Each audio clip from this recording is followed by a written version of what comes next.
Hello, good evening. This is Paul Cherry Trains, home of Bedstead Junction. Now tonight we'll be looking at two locomotives, and we're looking at a King class, and one will be by Hornby and one will be by Lima. Okay, so we'll go into a little bit more depth as we watch the trains go around the layout. Okay, so the next thing you'll see is the Hornby actually going out onto the track. Okay, so I'll be with you in just a few moments. Now the locomotive you can see going around the tracks right now is a model by Hornby, and it's King Edward I. I bought this on eBay. I picked this up for about £30 boxed. Okay, now certainly the box is seen out of life. Okay,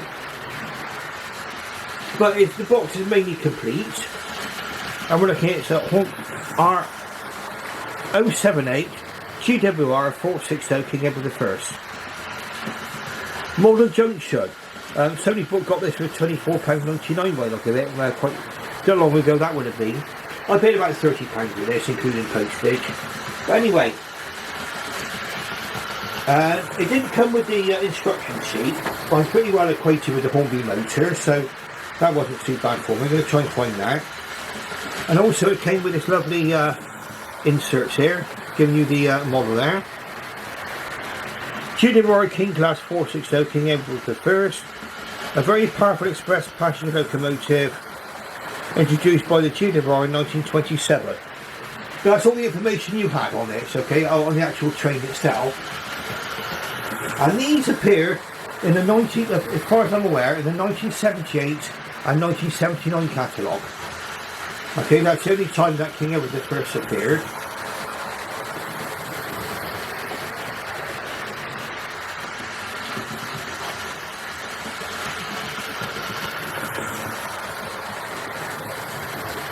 And we'll possibly have a closer look at this model at some point as well. Now, it's a very nice little runner. This ran virtually out of the box, okay, so it was able to go forwards and backwards, okay, fine. But it did need a good oiling. So I've done is I put some a little bit of grease on the actual gears and cogs, put some oil on the spindles and everything else, on the motor spindles, and on the gear spindles. A lot of people forget that, okay. And as you see, it's running around the track very, very well now. I also oiled the locomotive. Of course, this one is tender driven, so literally what you've got the tender pushing the locomotive round. But back in 1978, that was the way that Hornby decided to go. They came out with a Ringford motor. The advantage of the design was that they were able to fit this in steam locomotives and in diesel locomotives. So apart from, say, some of the smaller tank engines, this did become almost their universal motor with the Ringfield.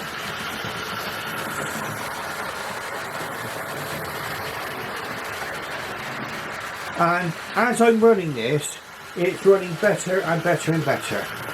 Okay.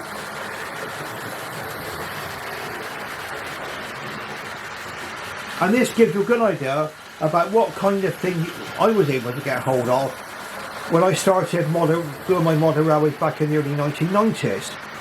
I mean, when I bought this, I did buy this model, and I sold it on because it was in Great Western livery, and I decided at the time I wanted to model the British Rail period. But since then I've had second thoughts, and I've decided to buy this King again. I say £30. What you can get for £30 these days.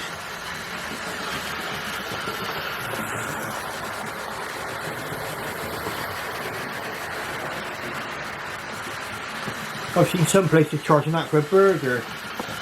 I know what I'd rather have. Here we go. Lovely, lovely King Edward I.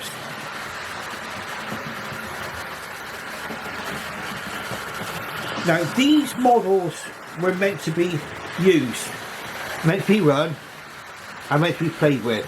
Okay, and they were also for the younger generation to play with. I don't know whether or not things have changed in years about what they advise are suitable for children. But back then, this was not recommended for children under 36 months. So they were basically back in the 1970s. These locomotives were deemed to be suitable for someone 3 years of age and up to actually play with. And I got to be honest with you, it stayed in quite nice condition, this one. I'm very, very pleased with it. Okay, very, very pleased. Now I've also got the Hornby King Edward VIII, okay, and that's a more modern one. That's a full fat, you know, more up-to-date King. Completely different kettle of fish to this, okay. The detail on the more modern King, well, there's just no comparison between the two, okay? But this model still has a great deal of merit, in my opinion. I mean, it's something which you can just put on the track and use. And like I say, what can you get for £30 these days?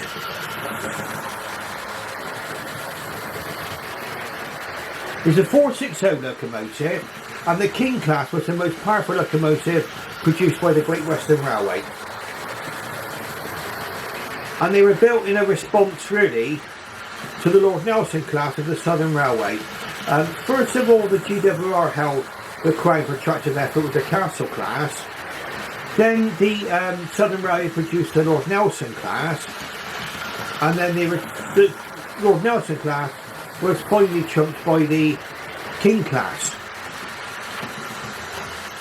But before the Kings were allowed out into the wild on the Great Western Railway, they had to reinforce a fair bit of the infrastructure. And these, I think, had a double red route availability, so they were only able to go on the absolutely most strongly built main lines. Very, very nice indeed. What do you get and what don't you get on these? Well, you don't get a separately fitted smoke box darts, and you didn't back then, and you just didn't. Sprung buffers? No. Painted cab? No. But really, from looking at it running around the track, perfectly fine watching it go round.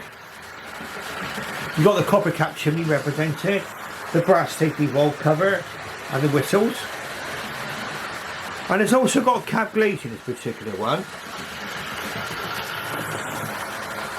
which we didn't always get back in the 1970s.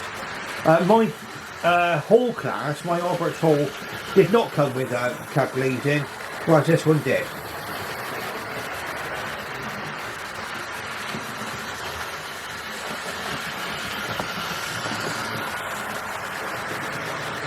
Now what I'm going to do is we're going to run this one into the station. You can see what this locomotive was like going over points. And something I would say about locomotives of this period, and I've had various, usually most of my locomotives go over these points without any difficulty at all. Okay, and this is no exception when you watch this coming into the station.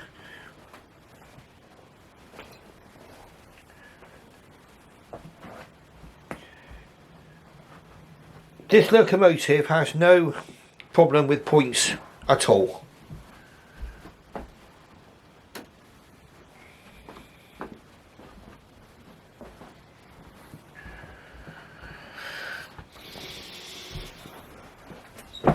Okay, so in we come.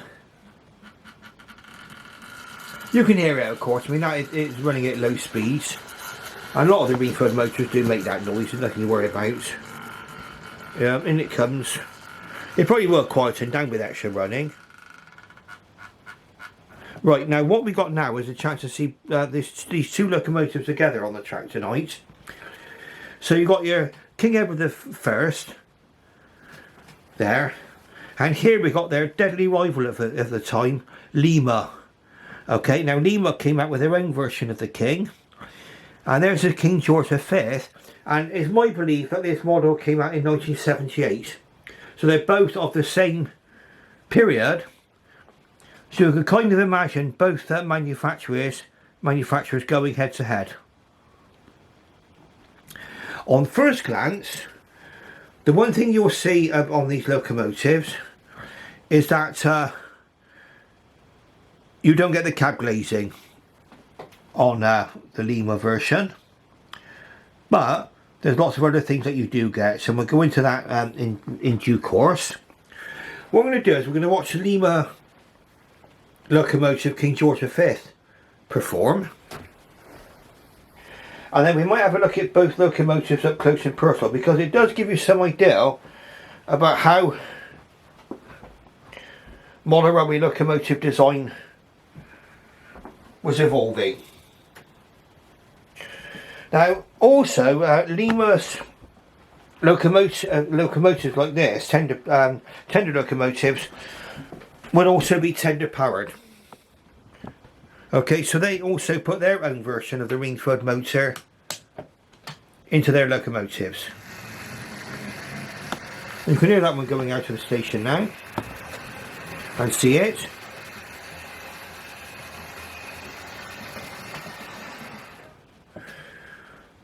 Right, so we'll get this one going around the track, and we'll talk about the Lima version. And again, a lot of the things which apply to the Hornby applies to the Lima.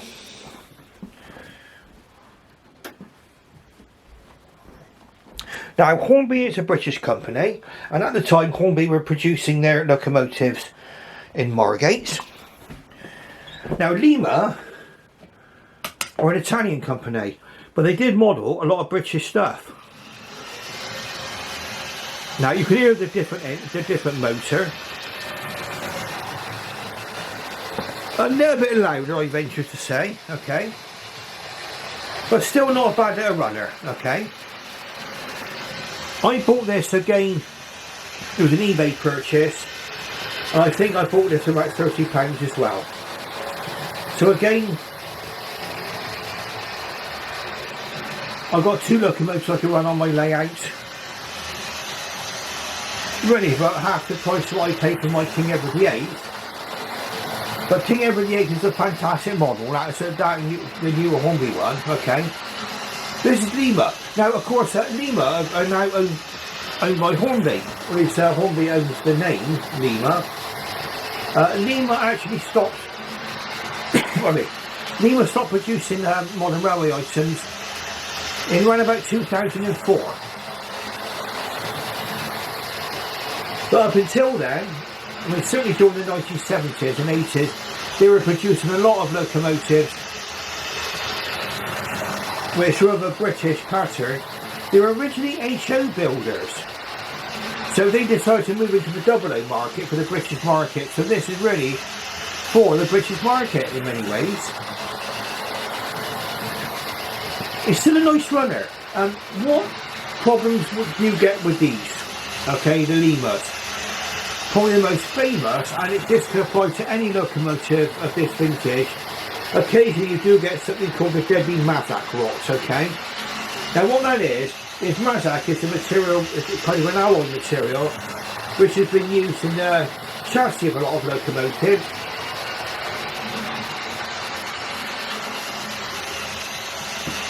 And for this one, inside the locomotive there is a weight, a large weight. Now, the first sign of a Mazak problem is you'll get the because it's tender power, you'll have the tender pushing the locomotive along, okay, and the wheels won't be revolving on the locomotive. Okay, so we'll still be going along, and the wheels won't be turning.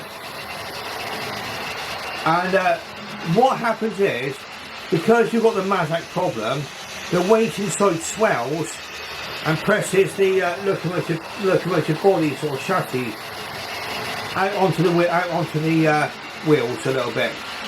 Okay, so it does stop the wheels from revolving properly.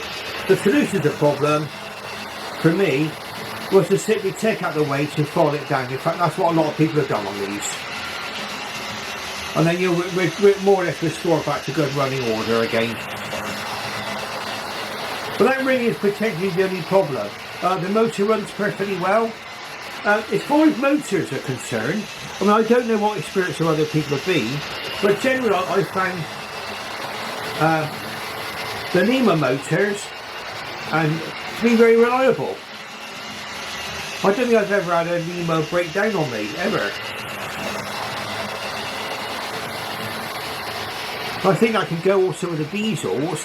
I've got the Class 42 warship by Lima. That runs around the track well. And you have to remember this, that these models are from the 1970s. And certainly things have changed since then, of course. Since then the motors have moved into the locomotives themselves.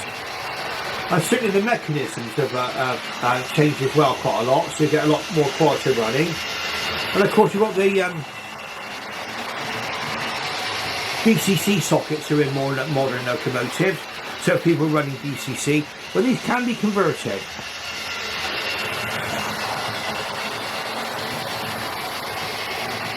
As you see, not bad at a runner. I'm running on about what, 45, 50 on the controller.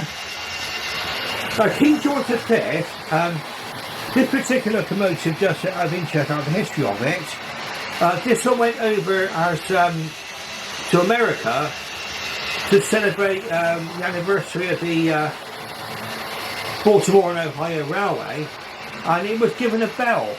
And in fact, the bell is actually on this locomotive. And one thing I have noticed about these, if you do decide to buy the Lima version of this, make sure it's got the bell on it. In fact, that applies to any King George V, whether it's Lima or Hornby. Make sure that bell is on the front. Okay. So I have seen them instances where they've been missing. And you agree? I mean, okay. The motor, you can definitely hear the motor and the mechanism. But it's still a nice little runner. I think it runs around the track rather well.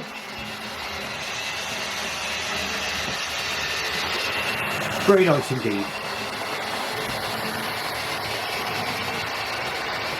Now what we'll do is we're going to run this locomotive in now. As you've seen it going around the track now. I'm quite enjoying this actually.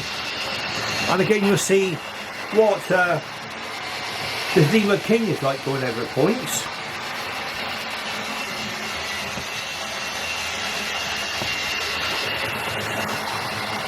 And really, any modern locomotive you buy should not have problems going over points.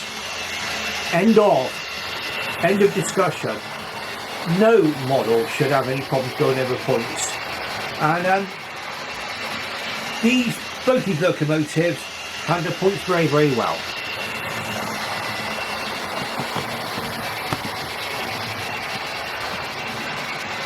We'll go around one more time, then we're going to go into the station, and then we're going to talk a little bit about the actual models, detail-wise, and what are the crucial differences between the two. Bit of an abrupt stop there. That would have thrown all the passengers to the front of the carriages, but there, we need to stop it there, so we've done that now. Okay, so we're going to change the points. I'm going to come into the station with our Lima locomotive. Now, I've not had to make any changes to the gauging of the wheels, the back-to-backs, anything like that. Not had to do anything to make these, either of these two locomotives run over points. Okay, so in we come. Straight over that point, no problem. No problem at all. Nice controllable. In we go. And we'll stop it there, okay? There, so now we've got both our locomotives together. Right, so let's talk about the differences between the two. What I'm going to do is I'm going to go handheld with these because I can show you these differences without having to get the Lazy Susan out, okay? And I'm going to detach both of these locomotives from their trains. And I'm going to show you the fundamental differences between the two. And I would say that with either model, they both got their plus and minus points, okay? And I think they're both as equally enjoyable to run.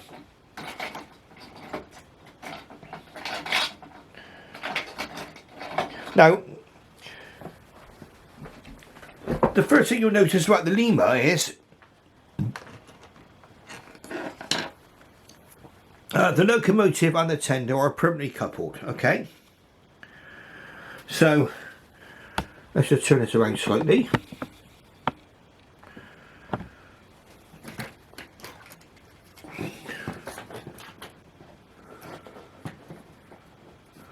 Now I think if you bear with me, I think it's going to be easier if I do get the lazy Susan. I've changed my mind here. My prerogative to change my mind. Back with you quite shortly.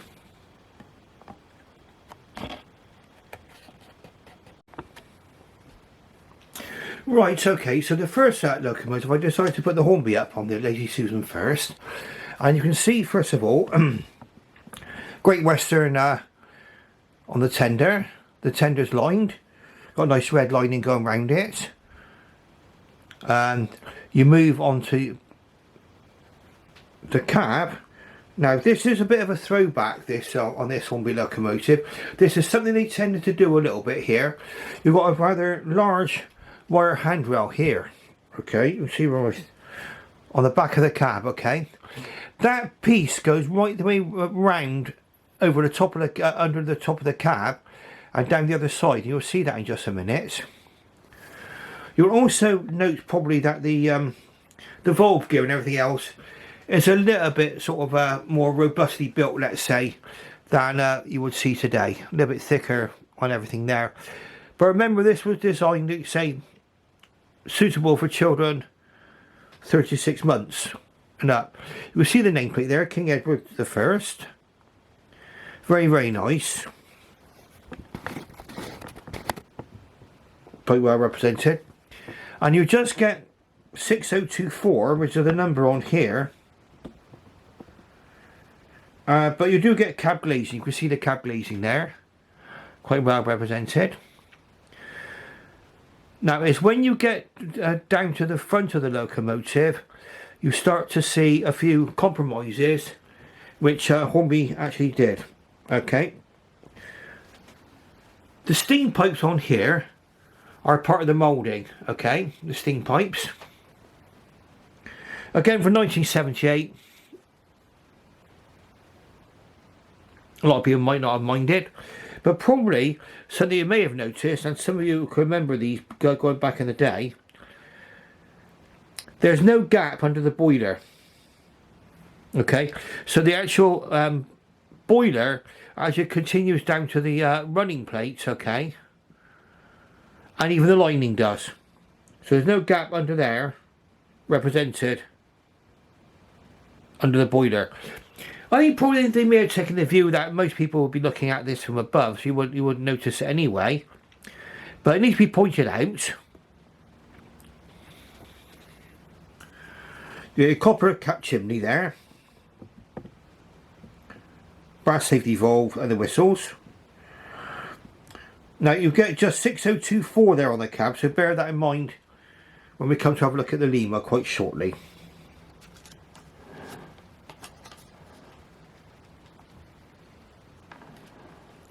Now something I just noticed as well, and whether or not this is,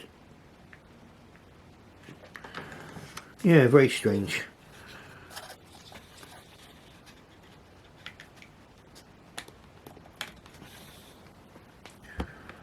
Someone may have removed the smoke box door at some point on here, because as you can see, it's very much on the wonk. Very much wonkiness introduced into that. I don't know whether or not that was part of the model when it was produced. I don't think it would have actually sent out like that, surely from the factory. You can also see the outside cylinder, the cylinders, inside cylinders represented there. Buffer beam's got nice rivet detail. Steam pipes, vacuum pipes, long gone. No sprung buffers.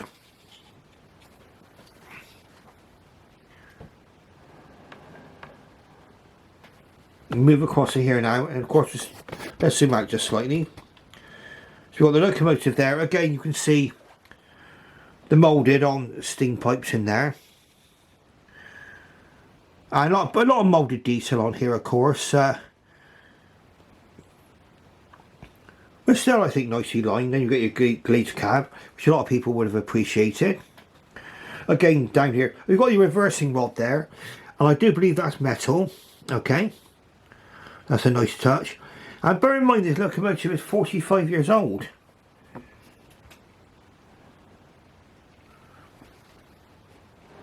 Moves the back. Steps are nicely represented there. Again, reasonable rivet detail. Everything on there is moulded. Handrails are moulded and everything else. And we just removed the tender from the body there because we can see the cab. I can see the cab there. It's got detail, but it's not painted. And you can also see what they've done with the handrail at the back here. I don't know if you can see that. Is a wire rail goes right around the top. You see in the cab. And that's just, you've got the same on there model of Sir Dinadan, which is a Southern Railway locomotive.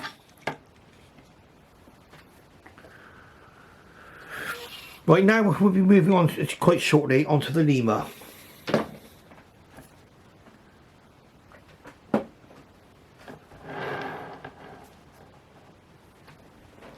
And I think Lima might have trumped this in some ways. Let's go back. That's where we started with the Hornby one. Now on this one here, the actual locomotive and the tender are hardwired. Okay, you can see the Great Western thing there with the lining, and that's got a double lining there. And I think the colour and the definition's a lot different too. Okay, it appears to have a double lining on the cab, and also what they've done here. This is number 6000, obviously. They put on the route availability double red, only for the most strongly built lines. I think I forgot to mention on the actual Hornby model, that's got a separately fitted handrail going around the boiler, and this one has got the same. Probably the valve gear, probably very, very similar. But again, very nice lining on the cylinder block. There was a similar lining on the Hornby version, but this one, where it trumps the Hornby, is they've actually got a gap under the boiler. You see that there? Clearly see it. Lights coming through the boiler. Okay, so that would be a lot more realistic. If they hadn't put cab glazing in this, then they would have. It wouldn't have been much of a contest.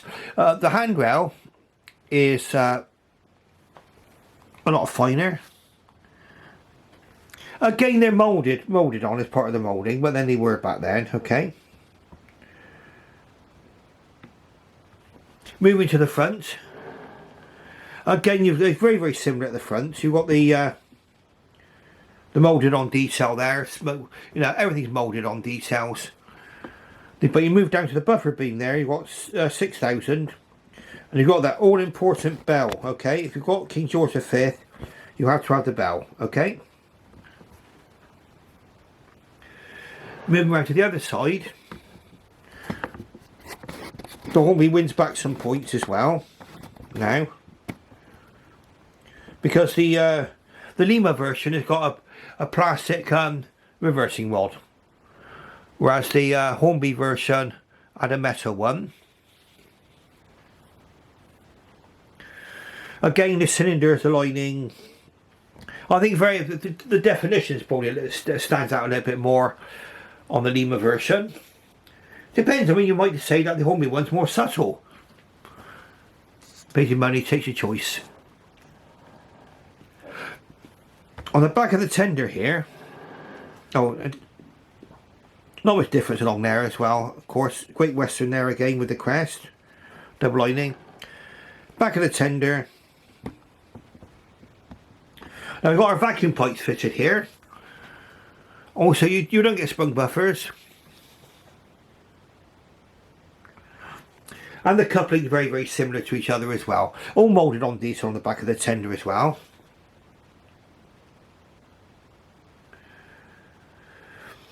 I would say probably the Hornby is the more quieter of the two running wise, but really